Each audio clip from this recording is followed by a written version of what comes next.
Hello students, welcome you all. Today we will read class 6 lesson 9 poem Abu Ben Adam by James Henry Lyhunt. In this poem, the poet who addresses himself as Abu Adam is a strong believer in God.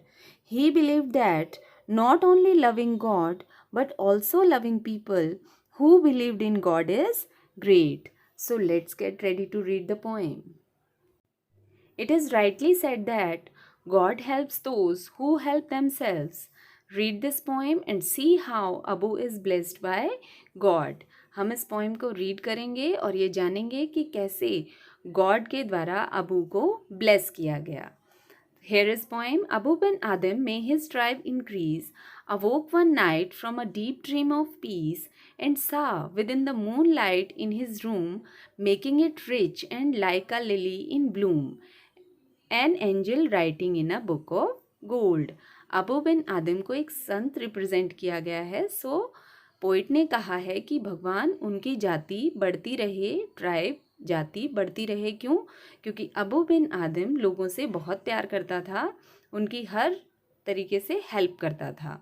अवोक one night, एक रात को वो जाग गया. From a deep dream of peace, वो आराम से सोया हुआ था.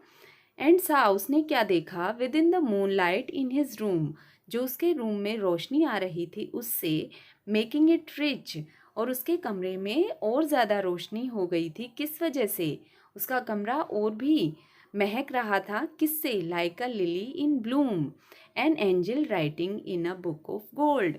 ऐसा लग रहा था कि एक एंजल उसके रूम में आया है जो अपनी बुक जो गोल्डन कलर की है उसमें वो लिख रहा है. गोल्डन इसे क्यों कहा गया है? क्योंकि क्योंकि वो बुक बहुत ब्यूटीफुल, डिवाइन और पायस है. ब्यूटीफुल सुंदर, डिवाइन दैव्य और पायस पवित्र है. Now moving to our next second stanza. Exceeding peace had made Ben Adam bold and to the presence in the room he said, "What risest thou?" The vision raised its head and with a look made of all sweet accord answered the name of those who love the God. Exceeding peace. Exceeding peace मतलब जो संत है, Abu Ben आदम है, वो बहुत ज़्यादा काम है, शांत है और हम्बल है. इस वजह से, शांत और हम्बल होने की वजह से वो बहुत ज़्यादा बोल्ड हो गया है. मतलब वो डरता नहीं है और बिना डरे उसने जो उसके रूम में जो एंजल आया है उससे वो नहीं डरा और उसने उससे पूछा कि तुम क्या लिख रहे हो. दाउ means you, rightist.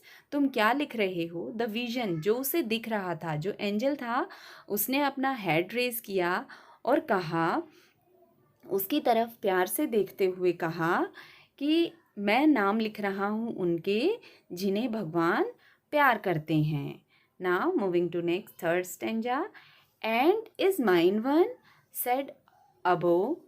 Abu, no, nay, not so, replied the angel. Abu spoke more low but cheerily still, and said, I pray thee, then write me as one that loves his fellow man. After that, Abu ने उससे पूछा कि क्या मेरा नाम भी उसमें है? देन एंजल ने रिप्लाई किया, नहीं, तुम्हारा नाम इसमें नहीं है. Abu spoke more low.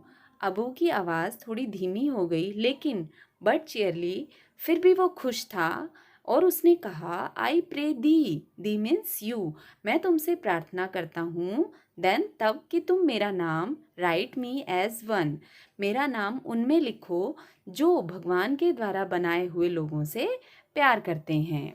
After that, moving to the last stanza. The angel wrote and vanished.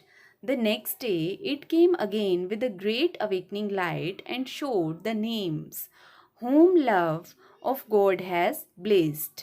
And lo, Abu bin Adam's name led all the rest. Means जैसे अबू ने कहा कि मेरा नाम तुम उनमें लिखो जो भगवान से के बनाए हुए लोगों से प्यार करते हैं, तो एंजल ने लिखा और वहाँ से वैनिश्ड, गायब हो गया. अगली नाइट, अगली रात को वो फिर से आया with a great awakening. Awakening means और भी ज़्यादा. उसके आने से कमरे में रोशनी हुई. शायद एनलाइटमेंट मिल गई अबू बिन आदम को, एंड शोड, और उस एंजल ने अबू बिन आदम को दिखाया क्या, उन लोगों की लिस्ट जिससे भगवान ने अपना आशीर्वाद दिया है, ब्लेस किया है। और ये लो, अबू बिन आदम का नाम सबसे ऊपर था क्योंकि उसने कहा था कि वो भगवान के द्वारा बनाए हुए लोगों से प्यार करता है। That's all about the poem. If you like the poem, just click like button, and if you are having any doubt, just write your doubts in comment section.